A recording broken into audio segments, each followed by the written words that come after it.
On va reprendre les débats. Je vais passer la parole à Nelly, que vous connaissez pour ceux qui étaient là à l'ouverture du colloque, qui va animer cette deuxième table sur le rapport entre corps et alimentation. Après, les termes sont peut-être impropres, entre nourriture, alimentation, gastronomie. Et elle va vous présenter les 3 intervenants qui l'accompagnent pour cette discussion. Et à tout à l'heure. Merci beaucoup, Jérémy, pour cette passation. Alors, on a aujourd'hui, il s'agit de la table ronde sur effectivement la cuisine, le corps et la performance. Je vais vous présenter rapidement un petit peu l'idée qu'il y a derrière cette table ronde. L'idée dans cette table ronde, c'est véritablement d'aborder à la fois les représentations littéraires, les représentations cinématographiques, les représentations aussi numériques, des corps qui mangent, mais aussi des corps qui ne mangent pas, puisque la question de l'anorexie, par exemple, va occuper une place importante dans notre discussion aujourd'hui, mais aussi des corps qu'on mange, puisqu'il y a la question de l'anthropophagie, du cannibalisme qui traverse, on va dire, les différents terrains qui nous intéressent avec nos intervenants, intervenantes. L'idée, c'est véritablement d'explorer ici, en fait, l'articulation entre les écrits, les représentations de l'acte de manger, de dévorer ou d'ingurgiter, ou au contraire le refus, l'impossibilité justement de se nourrir, avec des logiques sociales et culturelles. Et on va voir que entre les deux, on peut dire beaucoup de choses, ou en tout cas la littérature, le cinéma, ou alors ce qu'il se passe sur les sites de personnes qui ont des pratiques peu orthodoxes en termes d'alimentation, nous racontent en fait de ces logiques sociales et culturelles, de ces rapports de pouvoir aussi qui sont à l'œuvre. Donc, on se posera la question de qu'est-ce que nous raconte justement la mise en scène de ces corps qui mangent ou la mise en scène de ces corps qui ne mangent pas, et dans quelle mesure la métaphore finalement de l'ingestion ou du rejet de la nourriture permettait de rendre compte de rapports de pouvoir en termes de genre, en termes aussi peut-être de classe, on verra si ça intervient, en termes de questions ethno-raciales aussi, qui interviendront dans cette table ronde. Alors, l'idée, en fait, c'est ici de se dire, il me semble que toutes ces représentations de l'acte de manger, en fait, peuvent être considérées comme des formes aussi de performance du manger, tout simplement. Et on va voir que finalement, ça désigne cette mise en scène, cette performance, souvent une relation au monde, une relation aux normes sociales, une relation au capitalisme, ou une relation au colonialisme, par exemple. Et puis, les questions de genre vont occuper une partie de la discussion, puisqu'on va voir aussi que ça met aussi en scène une relation au patriarcat. Et parfois aussi, cela peut relever de pratiques ou d'actes de résistance par rapport à tous ces rapports de pouvoir et par rapport à tout ce que je viens de citer, d'actes de perturbation d'un certain nombre de modèles dominants ou de modèles hégémoniques. Donc on aura différents moments dans cette discussion, mais sans doute qu'on va laisser assez libre aussi le mouvement de cette discussion. Et j'ai avec moi pour parler de ces différents sujets 3 intervenantes. Donc Paola Tubaro, qui est sociologue et économiste du laboratoire de recherche informatique, et vous travaillez au CNRS si je ne me trompe pas. Alberto da Silva, qui est en études ibériques et latine-américaine, qui est au laboratoire GRIMIC et qui est à l'université Paris 1 Panthéon-Sorbonne. Paris 4, Panthéon-Sorbonne, pardon. Toutes mes excuses, oui, en plus je le sais. Anne-Isabelle François, qui est en littérature comparée et qui est de l'université Sorbonne Nouvelle, Paris 3. Là, je connais bien. La première chose, c'est que je voulais vous poser des questions un peu générales, peut-être sur vos approches et sur vos terrains, afin que le public comprenne bien d'où vous parlez. Je vais commencer par toi, Alberto. Tu as beaucoup étudié le cinéma brésilien dans les années, des années 60 jusqu'aux années 80. C'est un petit peu le sujet qui sera au cœur de la discussion, avec une perspective historique, en études de genre.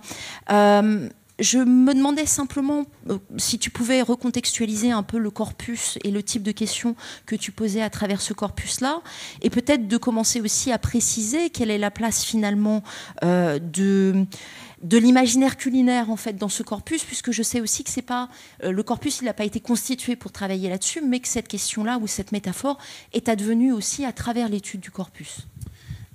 Bonjour à toutes et tous.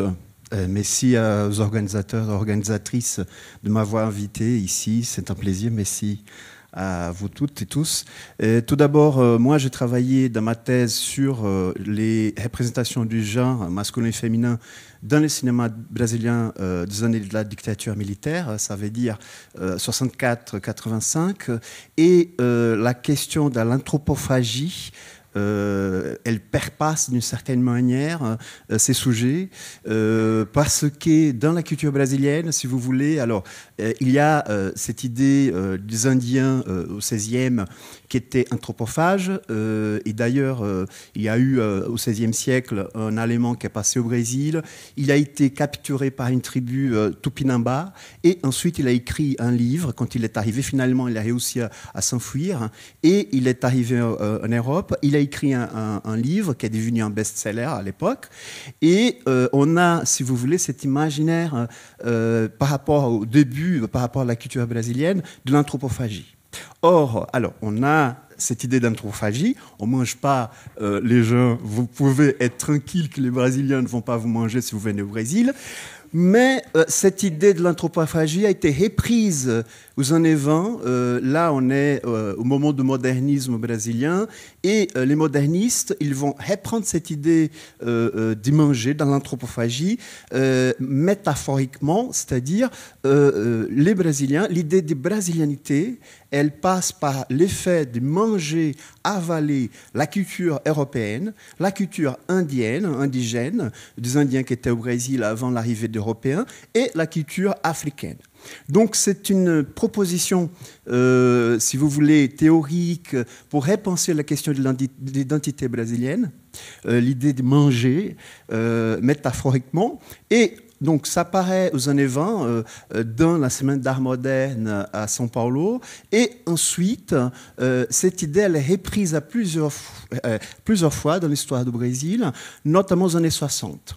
Et voilà, on ne peut pas, à mon sens, étudier les cinémas des années 60-70 sans prendre en compte ces questions de l'anthropophagie, l'acte d'y manger les cultures. Et on va voir aux années 60 au Brésil les tropicalismes. Vous connaissez Caetano Veloso, Gilberto Gil, qui ont proposé, encore une fois, ils vont reprendre cette idée de l'anthropophagie et remettre aux années 60 à la fois pour une question culturelle, mais un rapport avec les corps, avec tous les mouvements culturels qui étaient à l'époque, et l'idée de manger la culture européenne, rock'n'roll. Par exemple, ils vont mélanger toutes les traditions de la musique africaine avec les rock'n'roll, avec la musique traditionnelle portugaise, et tout ça, ça passe, si vous voulez, par les corps. Donc, il y a une question du genre très, très présente dans ces discussions. Or, juste pour finir, cette idée, elle est reprise souvent dans la culture brésilienne et aux années 90 aussi. Donc, ça passe par la musique, ça passe par la culture, ça passe par une esthétique et je pense, à mon sens, ça ouvre des possibilités culturelles dans un sens où on n'est pas enfermé dans une idée d'identité européenne ou africaine ou indigène. Donc ça propose une ouverture, l'effet de manger, d'avaler ces cultures. Est-ce qu'on peut dire, sans anticiper trop sur les extraits que tu montreras tout à l'heure, mais est-ce qu'on peut dire aussi que finalement, une fois qu'on retrouve cette métaphore dans le cinéma brésilien, c'est aussi un lieu de véritable négociation de l'imaginaire national, à un moment où le Brésil est aussi sous la dictature, mais aussi dans un moment de modernisation forte. Donc j'ai l'impression que dans ton corpus, ça intervient beaucoup comme un endroit où on reprend quelque chose qui est effectivement marqué par l'histoire, l'imaginaire historique du Brésil, et en même temps, on renégocie aussi cet imaginaire de la brésilianité. Ça passe par une question d'identité. C'est-à-dire, l'idée de brésilianité, elle est complexe. Parce qu'au départ, il y a les Portugais qui arrivent. On va voir l'indépendance en 1822. C'est un roi, on va voir une monarchie. Les premiers rois brésiliens d'un pays indépendant sont d'origine portugaise. Or, comment on va constituer une idée d'identité en ayant la culture africaine, en ayant la culture indigène et les plus complexes. Au XIXe siècle, on avait l'esclavage.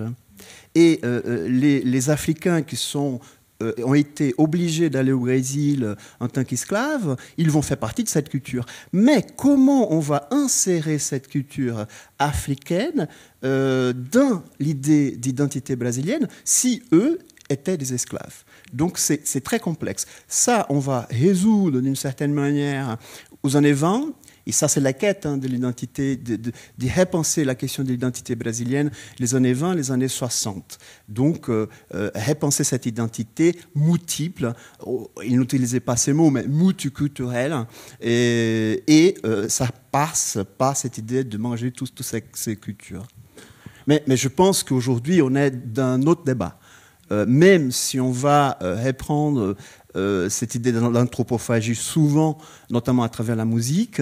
Je ne sais pas, vous connaissez par exemple Lénine, c'est un chanteur brésilien qui vient beaucoup à Paris. Donc dans son travail, il y a cette idée d'avaler plusieurs rythmes, des références, et je pense que c'est un lien direct avec l'idée de l'anthropophagie. Alors, je vais passer à Anne-Isabelle François. Donc, alors, toi, tu travailles plutôt sur la littérature occidentale du 19e, 20e siècle, hein, française, germanophone, anglophone également. Il me semble que quand tu écris sur la question de la nourriture, d'une part, la question est un peu la même que pour Alberto, c'est-à-dire quelle place, en fait, occupe le motif de la nourriture, finalement, dans cette littérature qui t'intéresse. Et je sais que une des perspectives qui était assez intéressante dans les travaux que tu as pu écrire sur la question, c'est le fait de le remettre premièrement dans une forme de mise en perspective historique et notamment aussi à travers l'imaginaire religieux. Et on a l'impression, en tout cas, qu'il y a toujours une sorte d'ambivalence entre la notion de plaisir et la notion de danger qui est très liée à l'imaginaire religieux aussi de la nourriture.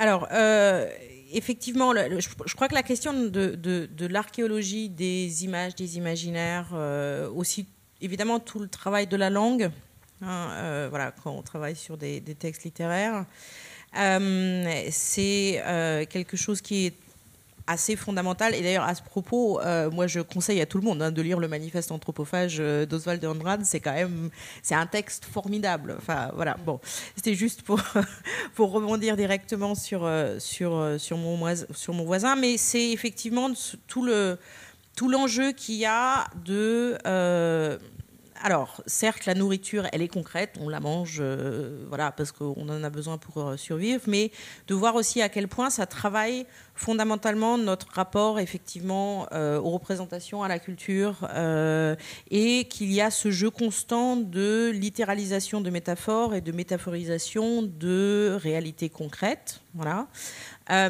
Qui ont trait au corps, la manière dont ils sont chargés, effectivement, alors à la fois d'interdits et de transgressions, puisqu'on le sait bien tous, il n'y a rien de plus délicieux que de pouvoir effectivement déguster quelque chose qui est interdit.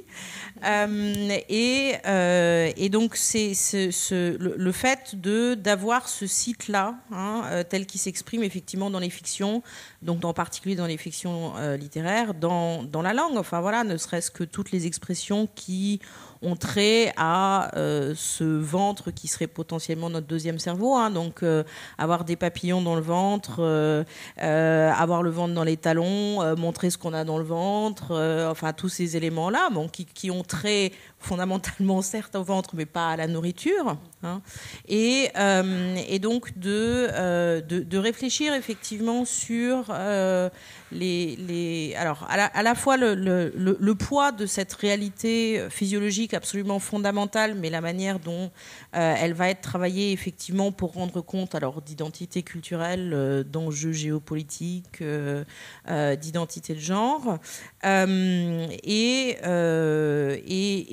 la question aussi assez fondamentale des circulations. Donc pour revenir juste à cette question de l'archéologie en quelque sorte, ou de des héritages qui sont les nôtres et auxquels, d'une manière ou d'une autre, on continue à faire face. Alors voilà, la raison pour laquelle moi je suis partie de la question des interdits ou des choses permises d'un point de vue religieux, c'est parce que moi ma thèse elle portait sur le diable et que quand on travaille sur le diable, on en arrive assez rapidement aux sorcières, et que quand on en est aux sorcières, d'une manière ou d'une autre, les marmites et tout ce qui cuit et y mijote devient assez central, et que de là tout de suite on va se retrouver dans les contes de fées, enfin qu'il y a une espèce effectivement de mouvement, de circulation générale qui s'opère.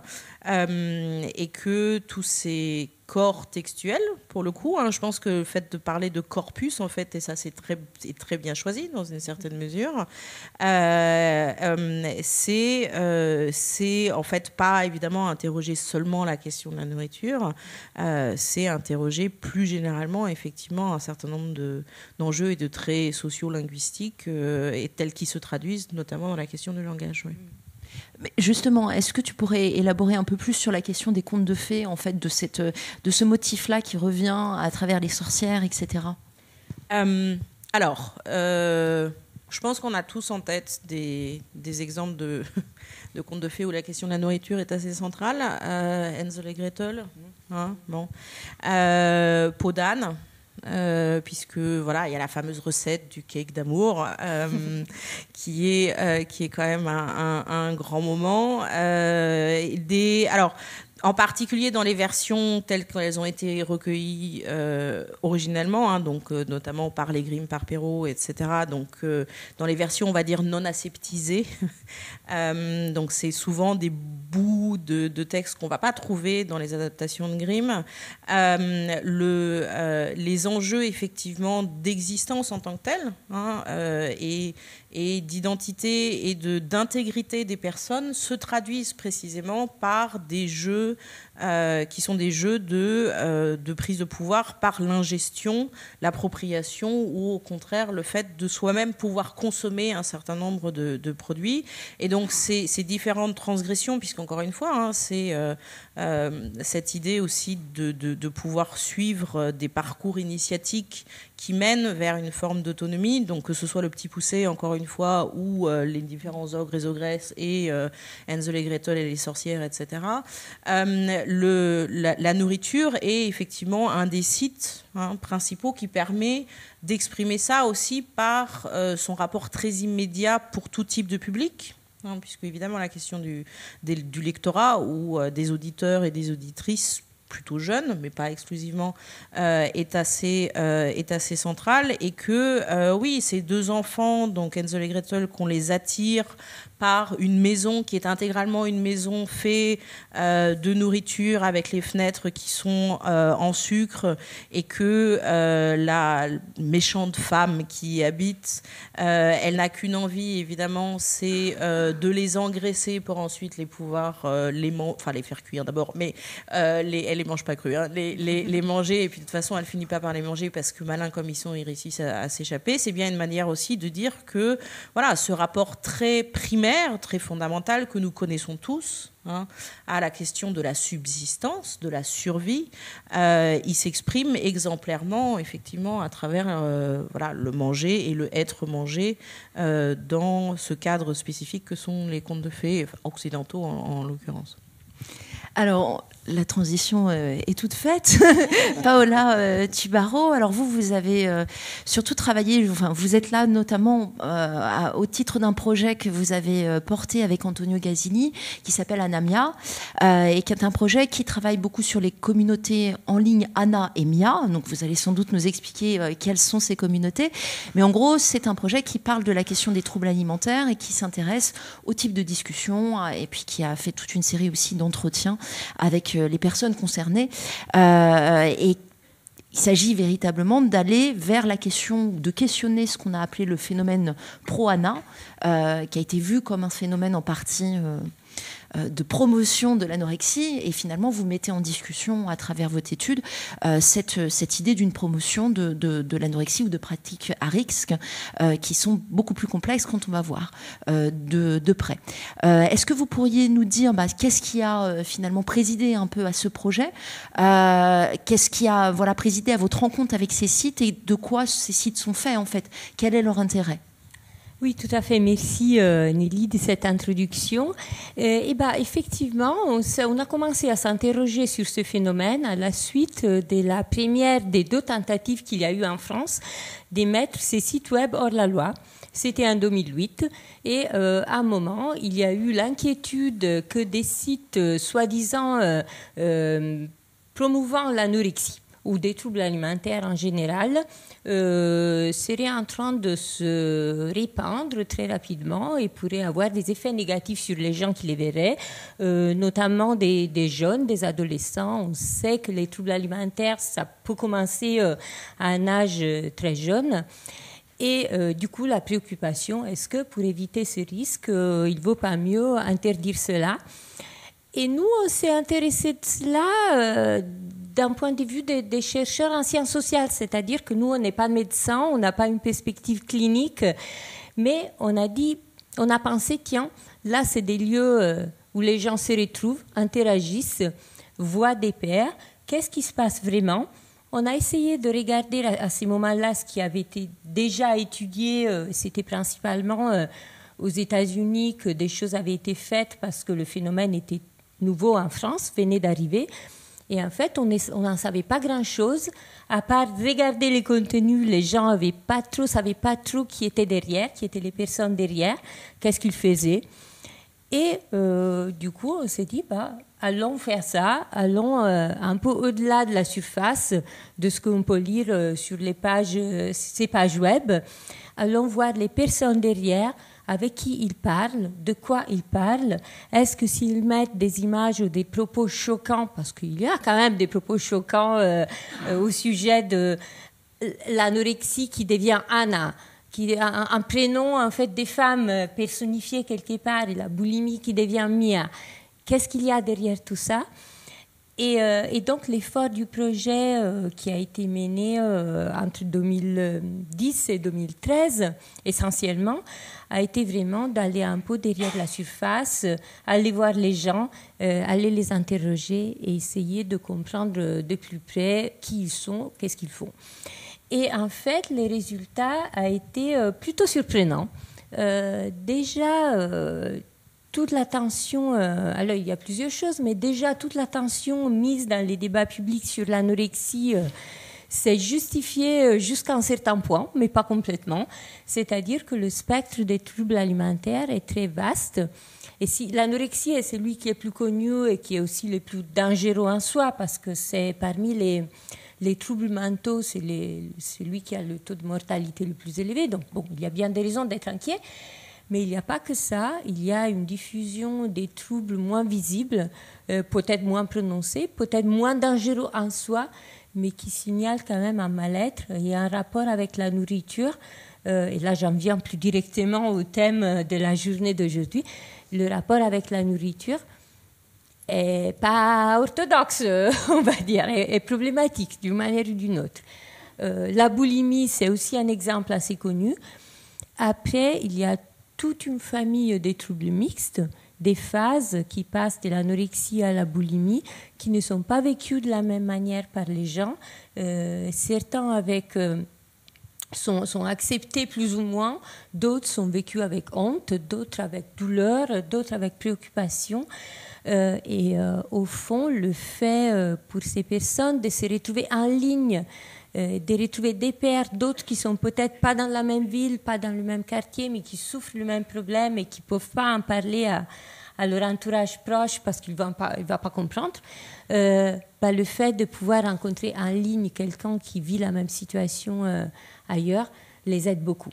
Et donc finalement, il y a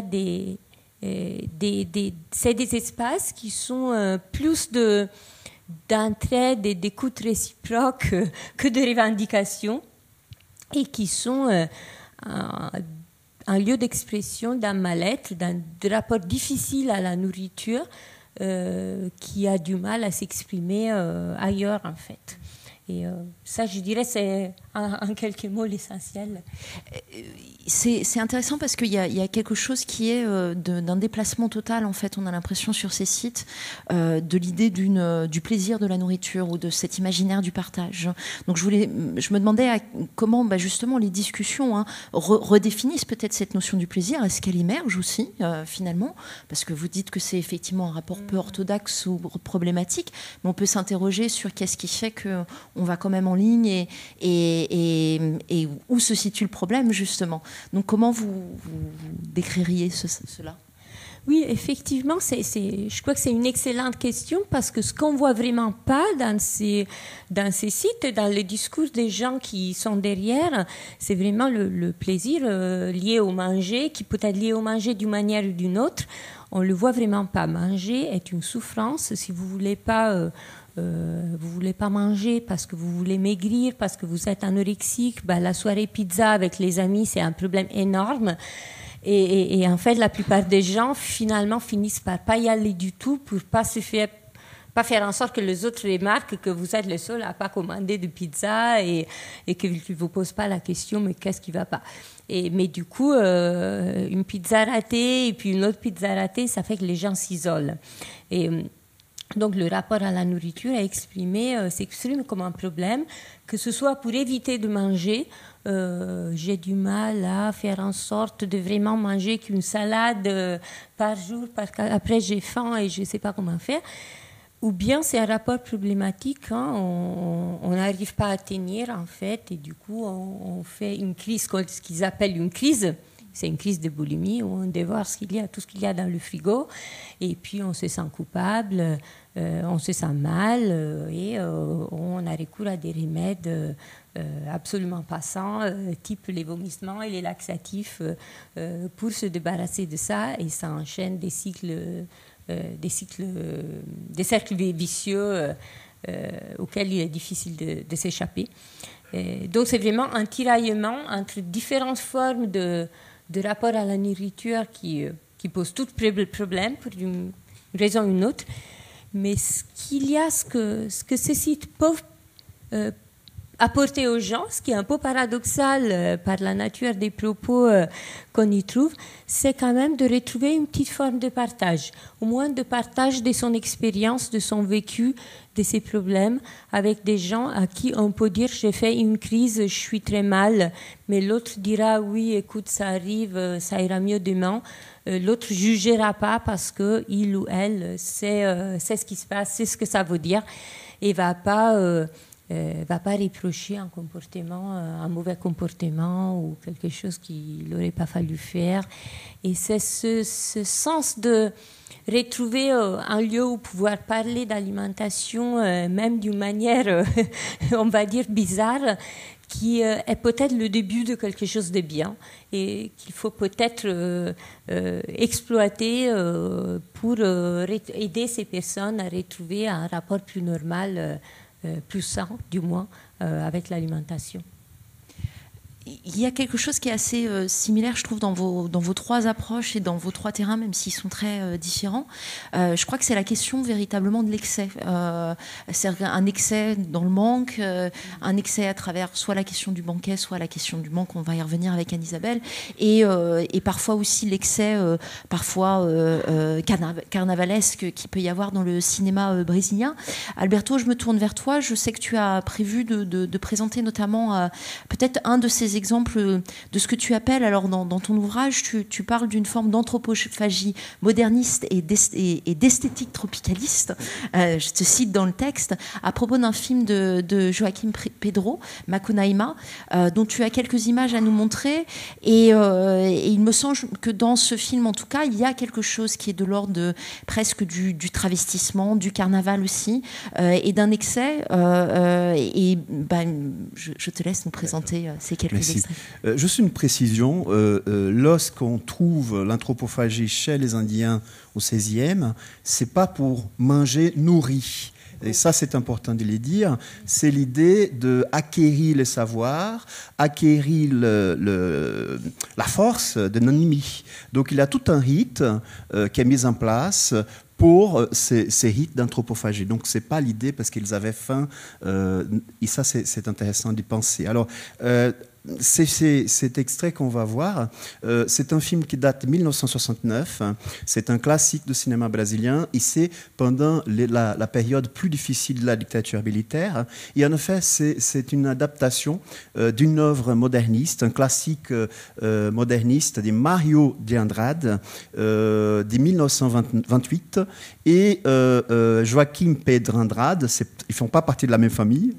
Il a adapté ces romans en 69. Et là, il va à la fois reprendre cette idée de l'anthropophagie, mais en repensant l'actualité de la dictature militaire. Or, juste pour vous donner quelques clés pour comprendre les extraits, Macunaíma, c'est un personnage, c'est les héros brésiliens, c'est-à-dire il est né noir dans une famille d'Indiens, il devient blanc. Donc, c'est cette idée d'identité brésilienne. Et les premiers extraits qu'on va voir, c'est les moments où Macunaíma est noir, il est petit avec sa famille. Le film, c'est Macunaíma. Macunaíma. Seu Pará me ajudou, mas as ideias todas eu é que tive. O Giguê foi muito bobo. Ele botou a armadilha dele no princípio do rastro da anta. Mas eu sabia que se ela foi, é porque tinha que voltar. Eu botei minha armadilha no fim do rastro, que era por onde ela começava voltando. Ela tinha que passar primeiro na minha armadilha, para depois passar na armadilha do Giguê. Foi dito e feito. Eu peguei a anta e o Giguê não pegou nada.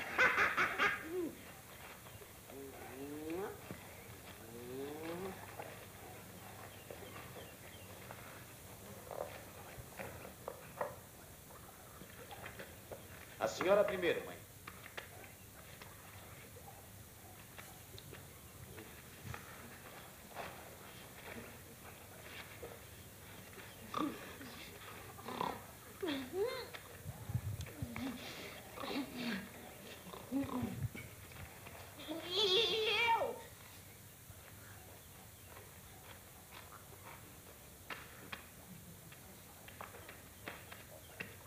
Isso é tripa! Pois é. E pra você tá muito bom. Ele me deu só as tripas. E eu ficar sem a anta? E só ganhei as tripas, mãe? É. E pra você tá muito bom. Como eu desconto?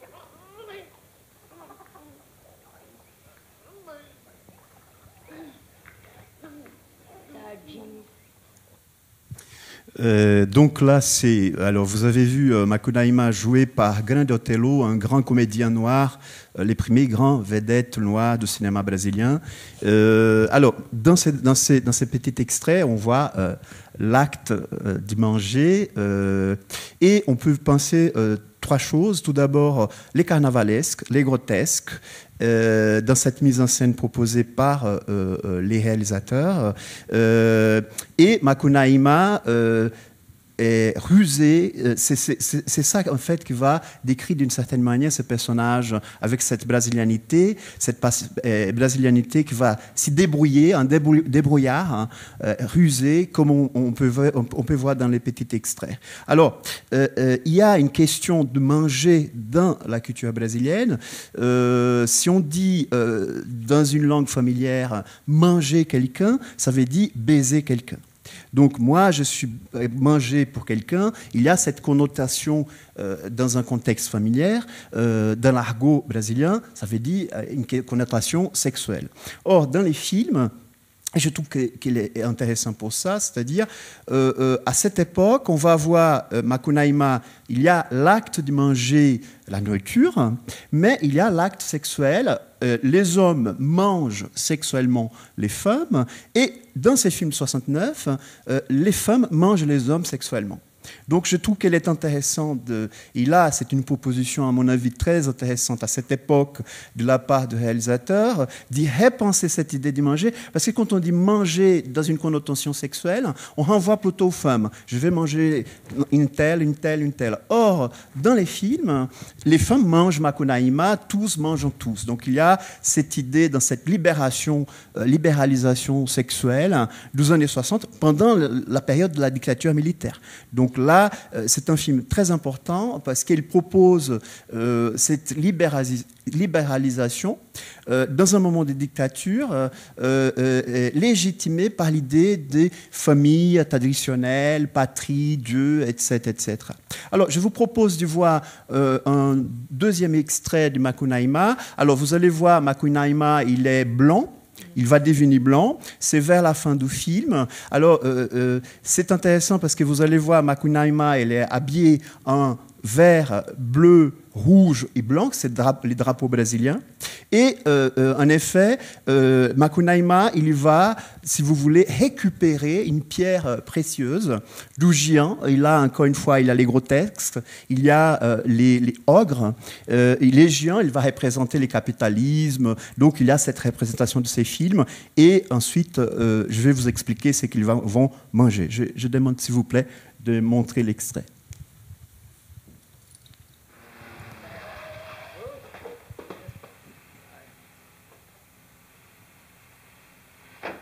Olha, primo, pagar não posso não, mas vou lhe dar um conselho que vale ouro. Nesse mundo tem 3 barras que são a perdição dos homens. Barra de rio, barra de ouro e barra de saia. Não caia. Vamos entrando, rapaz. Não pode cerimônia. Eu quero lhe apresentar a minha filhinha, fazendo de conta que você não conhece. Ela de canone. Andava bondosa demais, de modo que a gente teve que arrumar um marido pra ela. Não faça isso não. Distinto. Fica bonzinho, que eu te empresto por aqui, tá? Empresta mesmo, Vencejão? Puxa, avante, rapaz, você não sabe a sorte que esta pedra tem me dado. Por causa dela, já ganhei para mais de 1.000 milhões este ano. Para, não faça isso não, ó Patrício. Não amola não que o pessoal tá te esperando pra feijoada.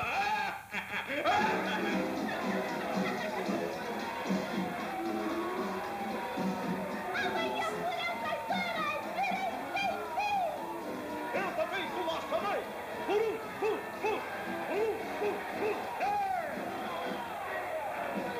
Atenção! Vai rodar! Cachorro número 5! Quem foi pilhona? Doutor Calixto, chave!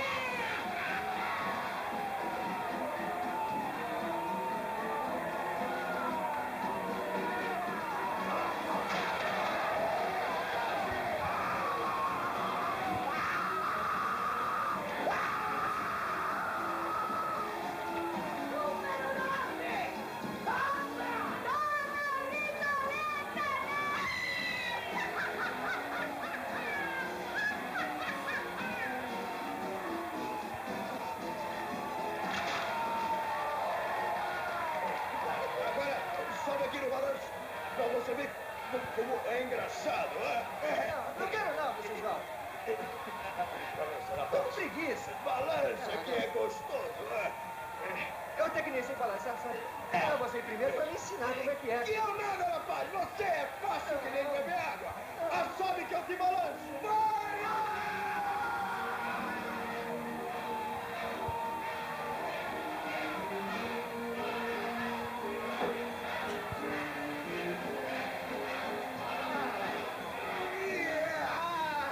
Chega! Obrigado. Balança que buzido! Seu Francisco, meu pai, minha mãe do meu lado. Eu tava padecendo na mão desse malvado. Nossa, que buzido! Agora eu vou pegar a flecha pra dar uma flechada. Vai que vai? Me dá isso aqui. Vamos, molequita! Lei! Se dessa eu escapar, nunca mais como ninguém! Obrigado.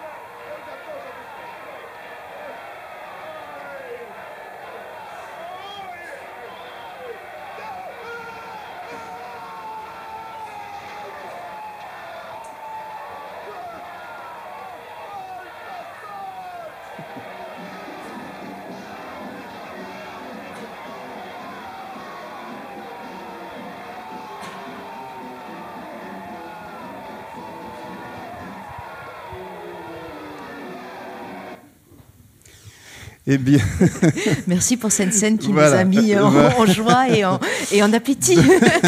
donc la séquence, donc là, ils sont en train de manger la feijoada. C'est les plats traditionnels brésiliens. Donc ça se compose par l'haricot noir, rouge et la viande du porc. Sauf qu'il est invité, vous avez bien compris, il mange les invités dans cette idée anthropophage.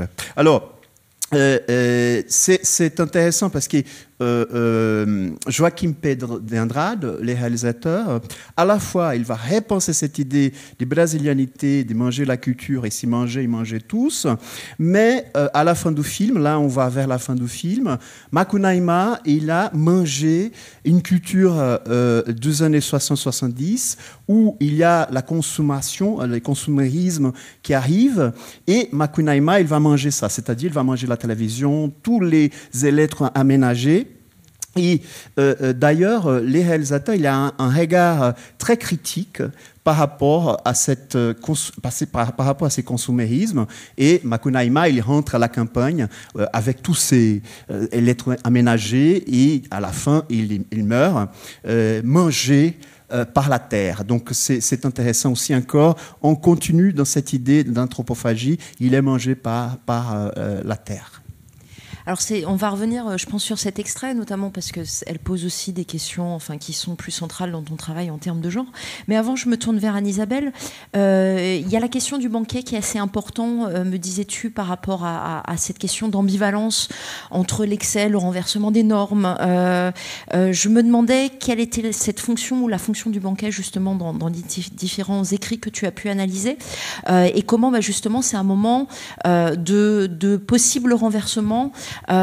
Voir aussi, et je pense que tu parlais à un moment donné tu avais évoqué le festin de Babette comme étant aussi peut-être un moment peut-être plus compliqué ou plus complexe de réconciliation entre différents types de plaisir. Hein. Il est extraordinaire cet extrait. Le banquet, c'est compliqué parce que du coup on se retrouve évidemment depuis Platon, Plutarque, Xénophon jusqu'à Astérix en gros, et qu'il faut un peu jongler avec tout ça. Moi, ce que je trouve intéressant aussi par rapport justement à la journée, c'est cette idée de corps social, du coup, qui évidemment se traduit très clairement par la ritualisation, bien sûr, du principe même de ce banquet, et qui, en plus, dans les textes littéraires, parce que tout ça, ça a trait à des phénomènes de bouche, c'est non seulement le banquet de la nourriture, mais ça va être le banquet de la parole, et ça va être le banquet du sexe, puisque tout ça, évidemment... de fait, est lié, le Satyricon de Pétrone, évidemment, et le fait que ces moments-là, précisément parce que c'est des moments de communauté, alors quelle que soit l'extension de la communauté, encore une fois, chez Astérix, c'est tout le monde, enfin... peut-être pas toute la Gaule, mais enfin en tout cas tout le village,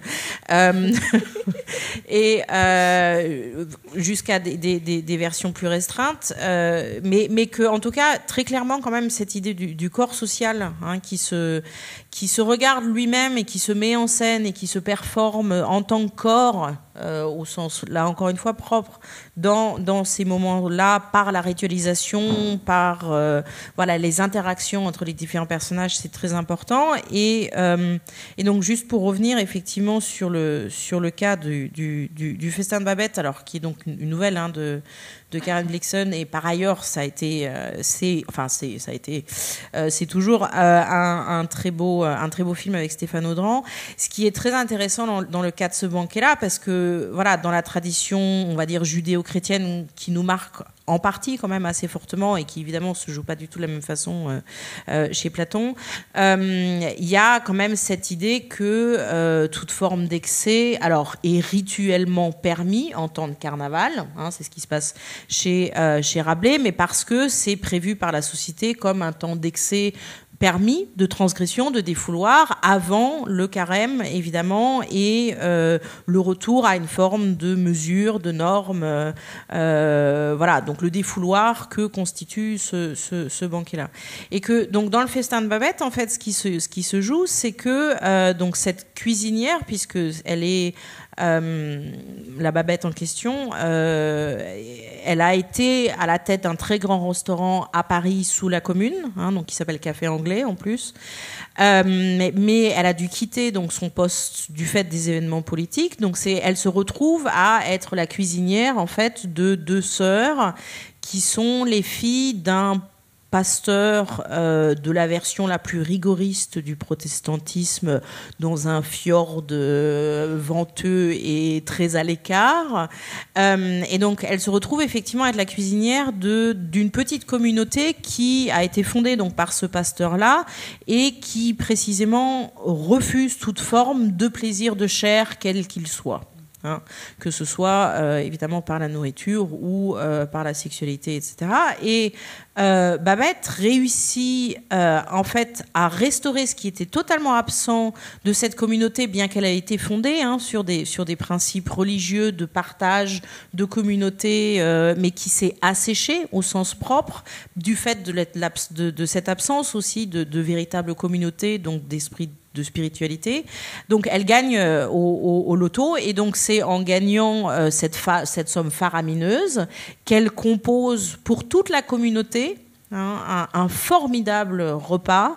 Et dans le film, c'est splendide parce que autant avant on voit de temps en temps ce qu'ils mangent, des espèces de brouets un peu marronasses, on ne sait pas trop ce qu'il y a dedans, et tout est gris et tout est venteux et il n'y a pas une touche de couleur. Et là, tout d'un coup, il va y avoir des tortues, il y a des salades, il y a des fruits rouges, il y a les vins qui sont de couleurs incroyables. Enfin, tout d'un coup, c'est cette espèce d'explosion de couleurs. Et à l'occasion de ce festin qu'elle offre, donc par pure prodigalité, donc pour le coup valeur chrétienne par excellence, elle réussit à recréer véritablement un sens de la communauté qui en fait avait disparu au sein de la communauté. Et donc c'est un de ces exemples qui est très beau parce que précisément il réussit à pas être exclusivement dans une forme de condamnation qui rappellerait les agapes romaines avec tous les excès qu'on connaît, et qui n'est pas non plus carnavalesque. Il est par partie, mais qui est vraiment juste cette manière de célébrer, c'est véritablement une célébration, ce sens de la communauté, cette centralité de cet échange de la nourriture, de la parole, du rire, du sentiment, par cette largesse absolue que fait Barbette, et où on voit bien que le corps social, pour le coup, se reprend vie à l'occasion de cette, encore une fois, vraiment extraordinaire festin, alors à la fois dans le texte de Karen Blixen et dans le film. Alors, la transition est toute trouvée. Corps social, nous y revenons. Donc, Paola, sur les sites, je parlais de la question de l'excès, mais en même temps, il y a quelque chose qui est très intéressant sur les sites que vous évoquez. C'est que là, effectivement, on a l'impression que c'est tout l'inverse de ce qui vient d'être raconté sur cet excès de nourriture, de plaisir qui fait corps social. Là, on a l'impression que c'est plutôt l'absence et l'excès inverse qui fait corps, en fait. Et aussi comme une forme de réponse, si je comprends bien, en vous lisant, comme une forme de réponse aussi à toute une série d'injonctions, parce que j'ai l'impression que se joue dans les communautés en ligne l'injonction à certaines normes corporelles, donc cette mise en discussion, mais à l'excès, qu'est-ce que ça veut dire être mince, en gros, mais aussi toute une injonction à la bonne santé qui finalement est très contradictoire. Et vous évoquez l'idée que ces sites seraient presque un lieu de réaction excessive à toutes ces injonctions-là. Oui, tout à fait. Effectivement, on sait depuis bien avant Internet, et c'était d'autres qui avaient regardé, établi ça bien avant nous, qu'il y a des déterminants sociaux des troubles alimentaires. L'anorexie en particulier avait été étudiée, mais on savait déjà qu'il y a sans doute une très forte influence des médias, des modèles de beauté féminine, les manquants très minces, la mode, la beauté, c'est des choses qui prédatent Internet et qu'on connaissait. Et on sait qu'effectivement, il y a des gens qui réagissent ça. C'est quelque chose qui nous touche tous, hein, parce qu'on les voit tous, ces images. On ne réagit pas tous de la même manière, en fait. Il y a certaines personnes qui ont plus de mal à savoir prendre la mesure de ces messages et à se les approprier. Et cela se joint aujourd'hui à des injonctions, comme tu le disais, justement contradictoires et très complexes qui concernent la santé et les règles de nourriture. 5 fruits et légumes par jour. Qu'est-ce que ça veut dire? Est-ce que c'est bien? Est-ce que c'est pas bien? Comment faire pour en fait respecter cette norme alors qu'en même temps on nous fait la pub des frites, des hamburgers, des livraisons commodes, des pizzas ou je sais pas quoi, sushi à la maison, et des fois avec même toujours avec la mention manger pas trop salé, trop sucré, tout ça, parce que c'est obligatoire légalement. C'est des injonctions que le sociologue Claude Fischler qualifie de cacophoniques. C'est des choses différentes. Et des fois, pour les mangeurs, c'est difficile de savoir comment faire, comment gérer tout cela. Ce qui fait qu'une partie large, en fait, d'entre nous a du mal. Et alors, l'anorexie, c'est la réaction extrême. Arrêtez de manger, arrêtez de suivre quoi que ce soit, fini. Ce qui, évidemment, est très dangereux, mais ça reste quand même assez limité. Ce qui se passe dans la plupart des cas, c'est des rapports négatifs à l'alimentation qui peuvent prendre la forme de trop manger, de ne pas manger au bon moment, de trop manger et puis se laisser vomir ou prendre des laxatifs ou faire trop d'exercices pour essayer de compenser. Bref, des formes, des troubles qui peuvent être souvent légères, peu reconnues et peu reconnaissables, parce que tant qu'on ne perd pas beaucoup de poids, un non-spécialiste, y compris un médecin généraliste, pour ne rien remarquer, ce qui fait que certains de ces troubles restent sans être détectés pendant des fois très très longtemps. Surtout quand c'est des formes qui n'arrivent pas au niveau de l'anorexie, qui n'arrivent pas à une perte de poids très importante et que tout le monde finit par remarquer. Et en ce sens qu'en fait on a découvert que ces sites web pouvaient avoir une fonction malgré tout positive. Pourquoi? Parce que les gens y vont pour déjà comprendre ce qui leur arrive. Voir l'expérience des autres et dire tiens, je ne suis pas seule à voir ça. Tiens, ça, mon mal, il a un nom, ça s'appelle comme ça, il est même reconnu par les médecins, il existe des thérapies. Et ça aide à prendre conscience, à avoir un peu le sens de ce qui arrive, à pouvoir prendre des décisions. Est-ce que je vais m'approcher d'un centre spécialisé, par exemple? Et ça aide à retrouver une forme de partage, une forme de communauté qui n'est pas au niveau de la communauté qui se retrouve dans le festin des babettes. C'est une communauté qui se retrouve dans la douleur, qui se retrouve des fois qu'en ligne, donc d'une manière plus faible que autour d'un repas, par exemple, en vrai, en personne. Mais qui est quand même peut-être quand même un début. Certaines des relations commencées en ligne, des fois elles se poursuivent par une rencontre en vrai, surtout si c'est des personnes qui vivent dans la même ville, sinon c'est un peu plus difficile, mais ça peut arriver quand même.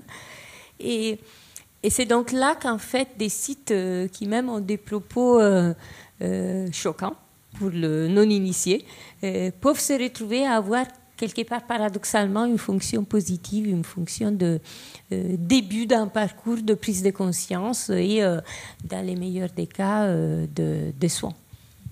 Est-ce que, parce que quand on parle de ces injonctions, on imagine aussi toute une série de normes, d'imagerie, de représentation, comme tu l'as très bien dit. Mais est-ce que ça s'est discuté précisément sur ces sites? Parce qu'il y a presque, on comprend qu'il y a une forme de témoignage, c'est ce que vous dites avec Antonio dans l'ouvrage. Mais est-ce que finalement ça est accessible, ou c'est l'analyse sociologique qui bien sûr fait émerger ça? Mais est-ce qu'il y a vraiment aussi une mise en discussion de ce type de représentation ou d'injonction? Certaines des personnes ont des opinions très nettes, en fait, sur ce qui est les plans du ministère de la Santé, les recommandations du plan nutrition santé, des différents plans, en fait, qui ont été mis en place dans le temps. Certaines personnes avaient des opinions quand même très, très, très arrêtées, des motivations qu'on pouvait partager ou pas, hein, d'ailleurs. Je suis pas en train de dire... Mais... Et la plupart ont quand même, au moins des personnes qui sont là depuis un certain temps, qui ont fait un certain parcours de prise de conscience et de compréhension des lectures, la plupart, on trouve qu'elles sont allées se documenter chez le ministère de la Santé, chez certaines, allaient même regarder, nous raconter en fait dans les entretiens qu'elles allaient regarder les nouveaux articles de médecine sortis dans les revues américaines pour en faire des résumés, les partager avec les autres, ce qui n'était pas forcément évident à faire pour des non-spécialistes, mais ils essayaient en fait de comprendre ce qui leur arrivait et qu'est-ce qu'on pouvait faire, et donc d'être un peu à la pointe de la connaissance là-dessus. Donc c'est souvent des opinions bien informées, quoique pas forcément alignées avec ce qui peut être le jugement d'un médecin. Des fois, il y a des prises de position un peu radicales sur certains points, mais qui témoignent quand même d'une certaine culture et d'une certaine réflexion. Je voulais revenir sur les questions du genre, mais je pense que peut-être ça sera intéressant aussi de voir si sur les sites, justement, est-ce que ce sont plutôt des femmes qui parlent, par exemple. Ça me paraît assez, une question qui n'est pas si évidente quand on y pense. Je pense que sur l'extrait que tu as montré, Alberto, il y a dans ce film Macunaíma, quand tu en parles, quand tu l'analyses, il y a véritablement un questionnement autour de la masculinité. Et tu as dit tout à l'heure que les femmes mangent les hommes mangent les femmes, avec cette idée, si je t'ai bien suivi dans le raisonnement, que aussi j'ai l'impression que la masculinité du monde moderne, d'une certaine façon, la masculinité plus capitaliste, est aussi une masculinité plus agressive, et que c'est aussi cette masculinité-là qui est discutée ou négociée à travers le personnage central de ce film. En fait, Macunaíma, il va incarner aussi un personnage qui fait partie de la culture brésilienne. C'est un personnage qui apparaît à la fin du 19e siècle, un stéréotype qu'on appelle malandro. Et c'est difficile de traduire en français. Les malandros, c'est les macros, c'est les proxénètes, c'est les débrouillards. Donc, Macunaíma, il s'insère dans cette idée de ces personnages. Alors, ces personnages masculins, il apparaît à la fin du 19e avec la fin de l'esclavage. La fin de l'esclavage en 1808. Les femmes arrivent à trouver du travail, soit en tant que femmes de ménage, soit comme prostituées. Et les hommes, soit ils ne trouvent pas de travail, soit ils ne veulent pas travailler. Et du coup, au fur et à mesure, cette image de malandre ou ceux qui ne veulent pas travailler, vagabond, va s'inscrire dans l'imaginaire collectif par rapport aux hommes noirs. Et cette idée de malandro dans la culture brésilienne va suivre dans l'histoire du Brésil. Et ces malandros, cette image, elle va être, si vous voulez, abourgeoisée avec les casinos à Rio de Janeiro. Donc les malandros, il va avoir la veste blanche ou le chapeau Panama, toute une imaginerie qu'on a par rapport à ces personnages. Or, les malandros, il sert aussi dans la culture brésilienne. C'est une lecture, une possibilité pour déstabiliser, pour mettre le monde à l'envers, pour repenser, pour carnavaliser. On peut penser cette figure masculine ayant cette possibilité de bouleverser les normes. Or, on peut penser Macunaíma. On peut penser dans cette idée qui s'inscrit dans cette malandrisse ou malandro de ces personnages. Alors, c'est intéressant. Et là, si tu veux, les malandros, c'est un personnage masculin. Si vous voulez, aux années 30, on va avoir les malandras, quelques personnages des femmes mulâtres qui vont, notamment dans les paroles des chansons de samba, dans les favelas, on a quelques personnages féminins malandras, mais c'est très peu. Mais je pense qu'il a la spécificité de Macunaíma. Il va, si vous voulez, il va venir en ville, il va acquérir cette performance des malandros macho, parfois et agressifs, mais tout de même, dans les films, il va se faire manger par les femmes. Alors, les films, c'est un film très tropicaliste. Et les tropicalistes, à l'époque, ils proposaient une autre performance de corps, une autre masculinité, qui n'a pas été acceptée ni par la droite, bien sûr, à l'époque, cette droite conservatrice qui soutenait la dictature, ni par la gauche. Parce que la gauche, elle était gauche, mais elle n'était pas progressiste par rapport aux questions des rapports des genres. Donc, si vous voulez, les tropicalistes, dans ces milieux, ils vont être très réjectés d'un côté et de l'autre. Parce qu'ils proposaient d'autres choses, et d'autant plus qu'ils vont être influencés par la culture américaine, par la culture française, par les mouvements d'homosexuels, par les mouvements de noirs. Donc, et encore une fois, on va être réjecté dans cette société. Mais c'est ça, je pense que c'est intéressant dans ces films, la façon comme il... Parce que Joaquim Pedro Andrade, dans ces films, il va critiquer ces tropicalismes. Il va dire, les tropicalismes, c'est une fête, mais à la fin, c'est les pains et les cirques. C'est-à-dire, on rentre dans une catharsis, mais finalement, on n'arrive pas à résoudre tous les soucis et toutes les problématiques de la société brésilienne. Dans cette fête orgiastique du manger, dans ces bacchanales orgiastiques. Je trouve que ça fait pas mal écho, cette question de manger, en fait, soit d'être mangé ou de manger. Toi, Anne-Isabelle, toi, tu parles beaucoup de cannibalisme amoureux ou d'anthropophagie charnelle, j'aime beaucoup. Alors, je pense qu'en perspective, qu'est-ce que tu entends par là, en fait, dans ce terme de cannibalisme amoureux? Et à l'inverse de ce qui se passe dans le film, pour le coup, dont on a vu les extraits, là, pour le coup, tu dis que la langue elle-même s'organise autour du corps féminin comme étant mangeable bien davantage que le corps masculin, ce qui me semble là être renversé plutôt dans le film de Macunaíma. Alors, je citais un certain nombre d'expressions tout à l'heure sur voilà, le fait que quand on est amoureux, on a les papillons dans les ventres, etc. On sait aussi que, et c'est pas propre à la langue française, il y a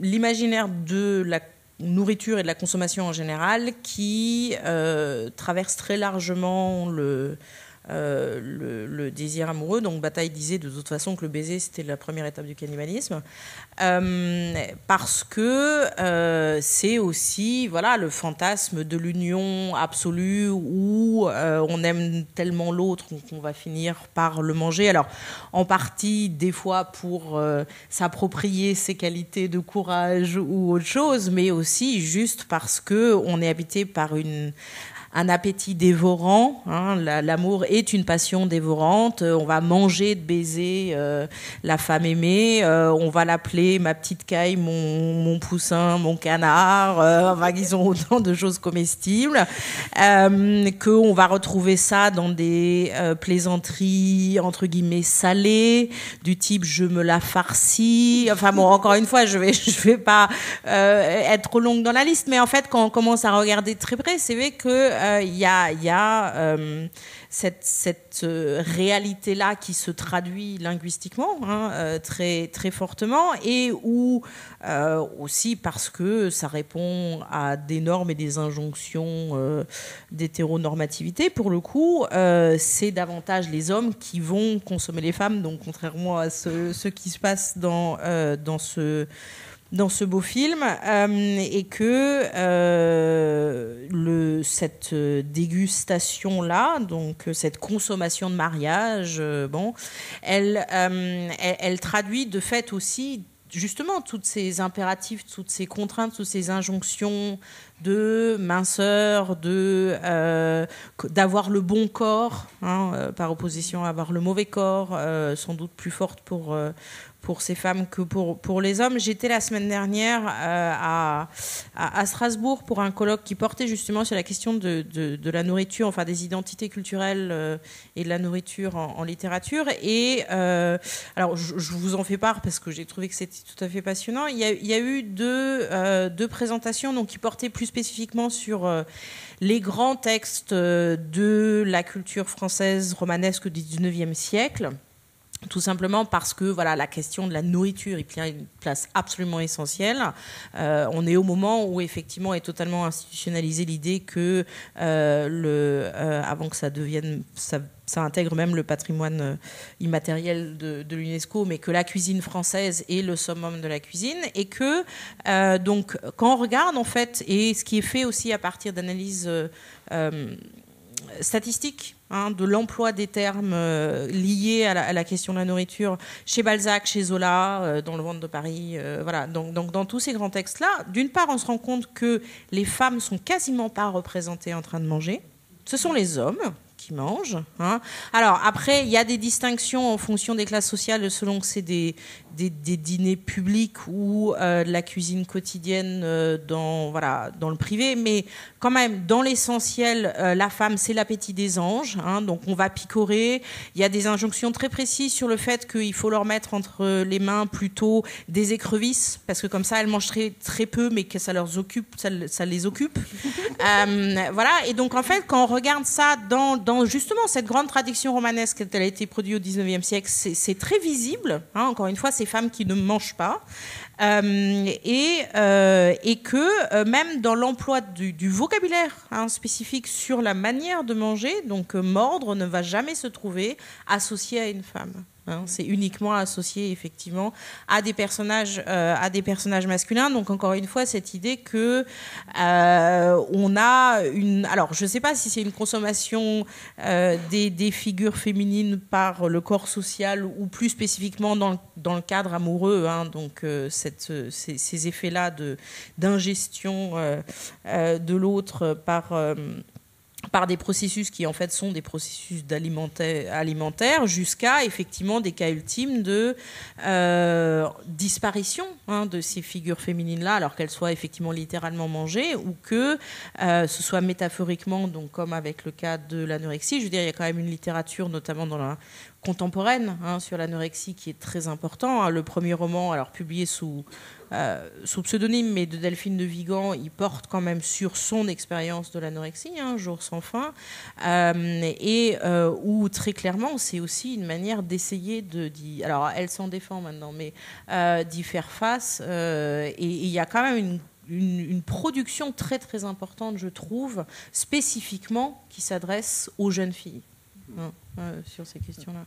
Pour le coup, Paola, est-ce que sur ces sites que vous avez analysés, est-ce que ce sont plutôt des femmes ? Enfin, et comment ça se traduit ? Qu'est-ce que ça signifie aussi par rapport à la question de l'anorexie ? Alors oui, c'est très complexe. Justement, j'enchaîne avec ce que disait Anne-Isabelle. C'est l'anorexie, en fait, et les troubles alimentaires en général, ça a été historiquement associé aux femmes. Les premiers qui avaient regardé à ces phénomènes avec un regard, je veux dire, non clinique, mais au début historique, ont même associé les saintes médiévales, Sainte Catherine, à des comportements qui jeûnaient, à des comportements anorexiques, en disant mais regardez, des femmes qui mangent pas, ça existait déjà à l'époque et c'était associé en fait à une force surhumaine, à de la sainteté justement, savoir être capable de vivre, de résister, de faire plein de choses sans manger était considéré une sorte de miracle et donc ces personnes étaient très très admirées. C'était donc une manière pour ces femmes de quelque part de s'émanciper des contraintes qui peser sur leur genre à l'époque et de en fait faire valoir des personnalités particulièrement fortes. Des comportements anorexiques ont ici été attribués à genre l'impératrice Sissi, enfin des grands personnages féminins historiques et les féministes, ce sont dans les années 70-80, je dirais plus ou moins, enfin, ou dès cette période-là, se sont beaucoup appropriées la thématique de l'anorexie en particulier et des troubles alimentaires après plus généralement, une fois que la boulimie a été découverte. Enfin, pour cadrage, l'anorexie est quelque chose qui est connu médicalement dès le 19e siècle. La boulimie est beaucoup plus récente. C'est un mal qui a eu un nom en 1980, donc, ou 79. Donc c'est beaucoup plus récent. Et les féministes, dès cette époque-là, années 70-80, se sont beaucoup penchées sur ces questions en essayant de les expliquer, en fait, sur la base des types des contrastes, d'injonctions contradictoires, des difficultés que vivaient les femmes à ce moment-là précisément. Donc avec d'une part des formes d'émancipation qui se mettaient en place, la femme qui commençait à rentrer plus souvent et plus systématiquement dans le monde du travail par exemple, sans rester forcément dans la famille. En même temps, il y avait toujours cet imaginaire de la femme mince, jeune, jolie, gna gna gna, la mode et tout ça. Et donc comment gérer cette situation? En fait, les troubles alimentaires pouvaient être, selon certains, une réaction, pas forcément une réponse, mais au moins une réaction pas nécessairement bien contrôlée à ce genre de difficultés. Qu'est-ce qui se passe sur Internet? En fait, ce qui se passe, c'est ce qu'on hérite du passé, c'est les comportements et les manières de se présenter qu'on hérite du passé. Et c'est vrai que dans notre terrain aussi, on a une majorité des femmes, mais surtout un imaginaire, un ensemble de contenus, d'images, d'icônes, qui sont souvent des images et des textes qui ont voyagé, qui sont passés soit des journaux des modes et des beautés vers les sites web qui les ont simplement copié-collé, ou alors qui ont été élaborés par les tout premiers sites pro-ANA aux États-Unis à la fin des années 90, début des années 2000, et qui ont été empruntés généralement sans traduction, sans rien, en France, dans d'autres parties d'Europe, dans d'autres pays et aires linguistiques, et qui généralement représentent des femmes, s'il y a des figures humaines représentées. Ceci dit, les choses commencent à devenir plus complexes aujourd'hui parce que il paraît, et les statistiques ne sont pas encore tout à fait parlantes parce qu'il y a encore un nombre de cas qui ne sont pas détectés et qu'on soupçonne pourtant exister. Il y a un nombre croissant des cas de troubles alimentaires chez les hommes. Chez les jeunes garçons et les hommes. Et c'est apparemment une diffusion très fortement croissante. Pas forcément de l'anorexie au sens strict, ça peut être des formes de boulimie, ça peut être des formes mixtes, et ça c'est une donnée quelque part préoccupante, et pas tellement parce que ça va contredire tout ce qu'on savait sur les troubles alimentaires, parce qu'on serait bien content d'être contredit en ce sens, mais parce que ça témoigne des problèmes avec l'alimentation qui se limitent plus à des enjeux liés à des enjeux de genre, mais qui peut-être deviennent plus généraux et investissent aussi des enjeux plus spécifiques au genre masculin. C'est souvent des cas qui sont plus difficiles à détecter, à arriver à un diagnostic, parce qu'ils sont moins facilement reconnus, y compris par les personnes concernées et par leurs médecins, qui ne s'attendent pas forcément à trouver des choses comme ça chez un homme ou un jeune homme.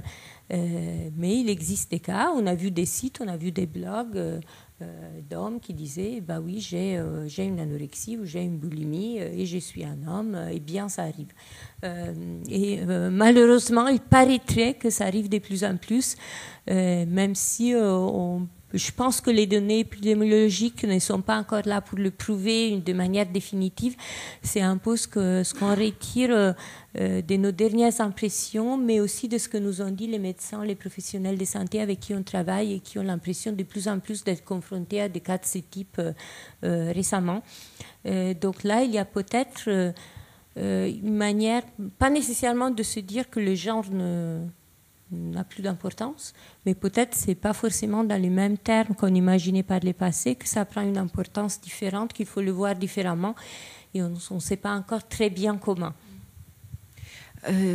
Alors, on va peut-être passer au deuxième extrait d'Alberto, donc de Madame Satin. Je te laisse introduire ces extraits-là, qui sont, j'imagine, dans la même continuité autour de cette question. Eh bien, donc, j'ai choisi un film contemporain, un film 2003, que je trouve très, très intéressant, Madame Satin. Et mon idée, ma proposition, c'est de repenser la question de l'anthropophagie dans un contexte actuel au Brésil et dans les cinémas brésiliens actuels. Alors, on va voir, je vous ai parlé de Malandro, c'est archétype masculin qui fait partie dans l'imaginaire collectif brésilien. Et Madame Satin, en fait, c'est un biopic d'un personnage qui a existé aux années 30 à Rio. Alors, si vous voulez, il y avait un quartier à Rio, Lapa, ça s'appelait Lapa, où il y avait les casinos à l'époque, et plusieurs artistes intellectuels, mais également prostituées, et les malandros étaient aux alentours de ces quartiers. Donc, c'est un quartier très marqué, et si vous voulez, il y a une géographie de la ville où la rentrée de ces quartiers, c'est les arches, c'est ce qu'on appelle les arches de Lapa. Alors, Madame Satin était un malandro, il était noir, et il était travesti, il était homosexuel, donc il était une figure mythique de ces années 30, 40, et il y a eu plusieurs chansons, samba, des films qui ont été faits pour ces personnages. Il y a eu une première adaptation, un premier biopic aux années 70, et ce qu'on va voir, c'est une réalisation de Karim Ainous, Madame Satin, juste au premier extrait.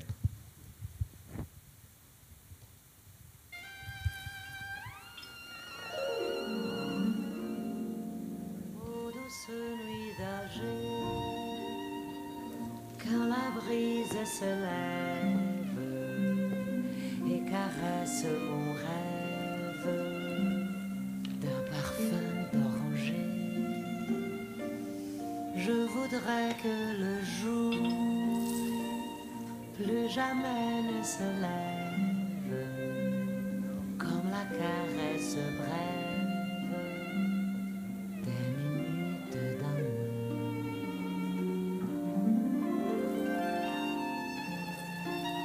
Vivia na Arábia um sultão belo e cruel que desposava cada noite uma virgem e a abatia antes do amanhecer. No ímpeto de pôr fim a tal ciclo de barbaridade, Scheherazade, uma virgem de rara beleza e gosto delicioso, se ofereceu para desposar o jovem tirano, incitando a curiosidade e o desejo do sultão. Scheherazade inventava fantásticas lendas de amor e aventura, adiando sempre para o próximo dia a sua execução. Até passadas 1001 noites, o sultão finalmente sucumbiu ao fascínio da jovem Scheherazade.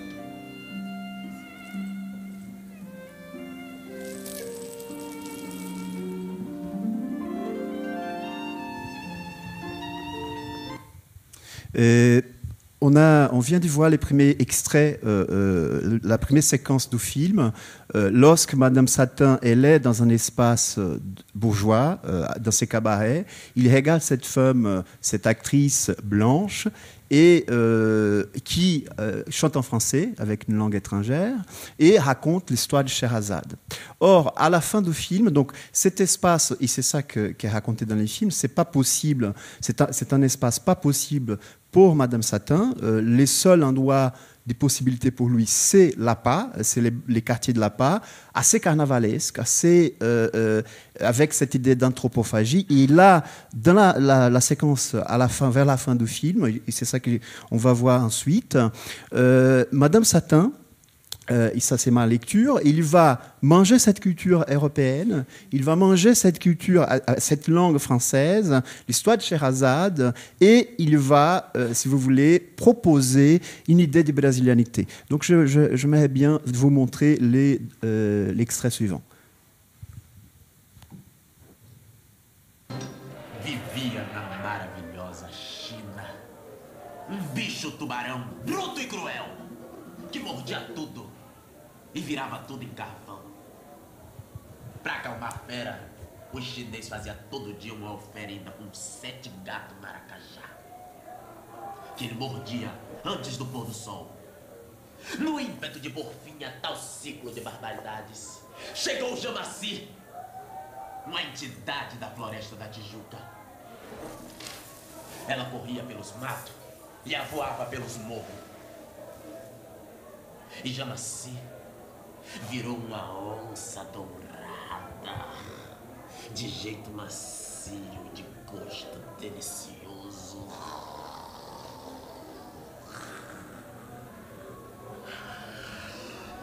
E começou a brigar com o tubarão por 1001 noites. No final, a gloriosa Jamaci e o furioso tubarão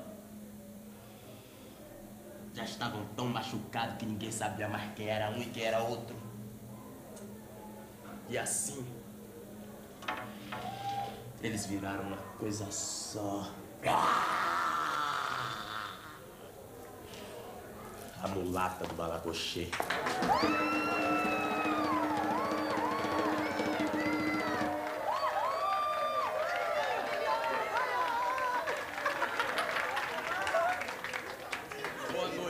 Damas e cavalheiros,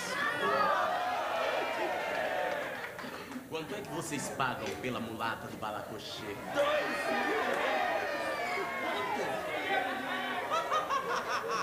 Por essa quantia, só se for o traseiro, Patrícia. Donc là, il a repris, donc c'est cette idée de l'anthropophagie culturelle, ses possibilités. Il a repris toute l'histoire de Sherazade. Il a transformé le personnage à Jambassi, c'est un nom, un prénom indien.